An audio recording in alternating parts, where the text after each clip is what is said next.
Shalom, selamat pagi. Salam jumpa kembali bersama saya, Pendeta Romauli Sihaan, dalam renungan harian menurut Almanak HKBP. Apa kabar saudara? Semoga baik ya, dan tetaplah penuh semangat pengharapan di dalam Tuhan kita. Sebelum kita melanjutkan aktivitas pada hari ini, marilah kita meluangkan waktu untuk mendengar dan merenungkan firman Tuhan. Biarlah Roh Kudus menerangi hati dan pikiran kita, sehingga firman Tuhan bekerja dengan leluasa menuntun dan mengajar kita sesuai dengan kehendak-Nya di dalam melakukan segala pekerjaan kita. Marilah kita berdoa.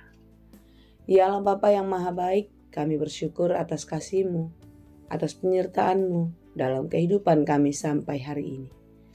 Sebagaimana hari-hari yang telah kami lewati, kami pun percaya Engkau akan menyertai dan memberkati kami hari ini dan di sepanjang kehidupan kami. Tuntun dan ajarlah kami untuk dapat melakukan semua pekerjaan kami dengan baik dan menjalani kehidupan kami seturut dengan kehendak-Mu. Oleh sebab itulah ya Tuhan, kami mau belajar dari firman-Mu yang sebentar lagi akan kami dengar. Bukalah hati dan pikiran kami, terangilah supaya kami dapat mengerti firman-Mu dan kami dapat menjadi pelaku firman yang setia di dalam kehidupan kami. Berfirmanlah Engkau ya Tuhan, sebab kami telah siap mendengar. Kasih karunia dan damai sejahtera dari Allah Bapa Tuhan kita dan dari anak-Nya Tuhan Yesus Kristus dan Roh Kudus menyertai saudara sekalian. Amin. Firman Tuhan untuk kita pada hari ini yang ditetapkan menurut Almanak HKBP Selasa 9 Desember 2025 tertulis dalam kitab Efesus 1 ayat 4. Dalam bahasa Batak dan bahasa Indonesia demikianlah dikatakan. Ai dipilit dohita di bagasan ibana adorang soojak dopetanoon. Asabadia hita jala soha surahan di adopanai di bagasan holong niroha. Sebab di dalam Dia Allah telah memilih kita sebelum dunia dijadikan, supaya kita kudus dan tak bercacat di hadapan-Nya. Demikianlah pembacaan firman Tuhan. Saudaraku yang dikasihi Tuhan, dalam kitab Yohanes 15 ayat 16 dikatakan, bukan kamu yang memilih aku, tetapi akulah yang memilih kamu. Dan aku telah menetapkan kamu supaya kamu pergi dan menghasilkan buah, dan buahmu itu tetap. Selaras dengan itulah firman Tuhan hari ini dikatakan, sebab di dalam Dia Allah telah memilih kita sebelum dunia dijadikan. Jadi Allah memilih kita sebelum dunia ini ada. Artinya apa? Kita sudah ada di dalam perencanaan Tuhan di tengah-tengah kehidupan di dunia ini justru sebelum dunia ini ada. Supaya apa? Supaya kita hidup kudus dan tidak bercacat di hadapannya. Hidup kudus tentu itu terlihat dari kehidupan kita di dunia yang nyata. Di dunia kita atau di kehidupan kita setiap hari, perkataan dan perbuatan kita harus selaras dengan firman Tuhan. Saudara-saudara yang dikasihi Tuhan, tentu hidup kudus tak bercacat sebagaimana yang diinginkan Tuhan terjadi dalam kehidupan kita bukanlah suatu hal yang mudah, bukanlah suatu hal yang sederhana, tetapi ini adalah sesuatu hal sekalipun tidak mudah, tetapi kita harus melakukannya. Jika Tuhan memilih kita karena Tuhan tahu dan percaya kalau kita sanggup atau dapat melakukan apa yang dikehendakinya, yaitu mewujudkan cinta kasih Allah kepada dunia dan kepada seluruh ciptaannya. Saudara-saudara yang dikasihi Tuhan, rencana Tuhan di dalam kehidupan kita harus terwujud. Kita adalah mandataris Allah untuk menyatakan cinta kasih-Nya di tengah-tengah dunia. Kehidupan kita yang tak bercacat di hadapan Tuhan, kehidupan yang kudus adalah mencerminkan kasih karunia Allah dan segala rencananya untuk mempersatukan umat di tengah-tengah dunia. Di dalam kehidupan kita sebagai milik Kristus. Oleh sebab itu saudara-saudara yang dikasihi Tuhan, panggilan ini sangat jelas untuk kita untuk mewujudkan kesatuan di dalam kasih Allah. Surat ini dituliskan kepada jemaat di Efesus, tentu juga menjadi seruan atau peringatan dan nasihat baik kepada kita yang hidup di tengah-tengah dunia pada masa-masa ini.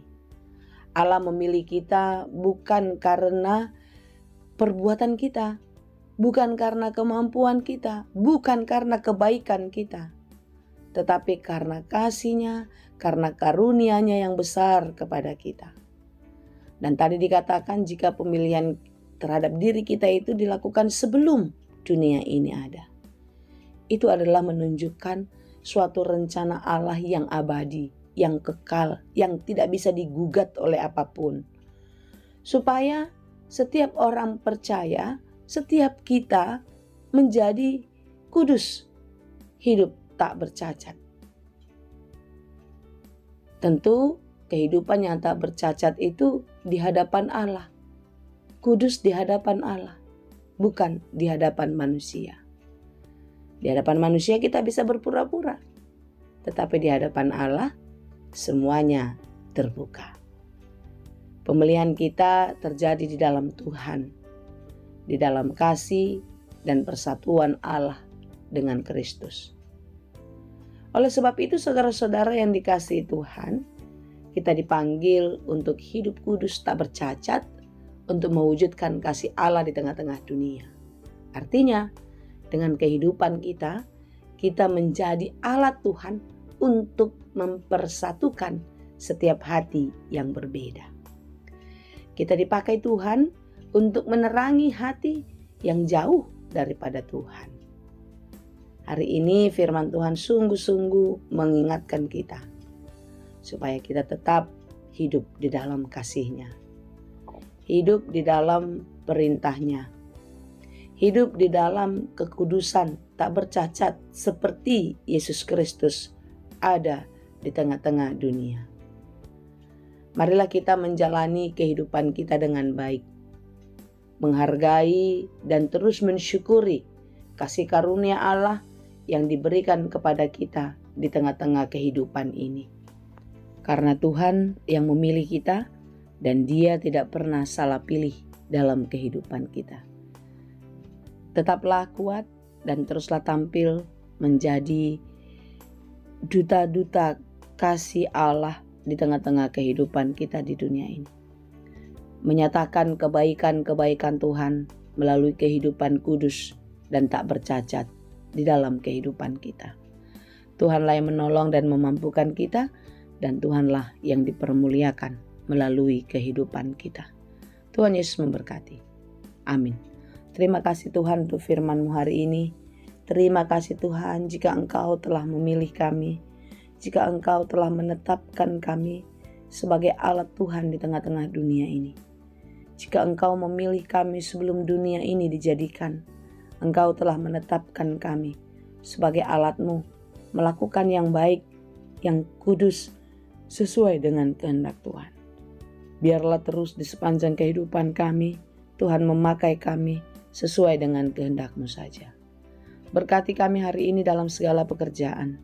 Biarlah apa yang kami kerjakan berhasil dan berbuah, karena Tuhan menolong dan mengingatkan kami senantiasa untuk melakukannya dengan baik di dalam takut akan Tuhan.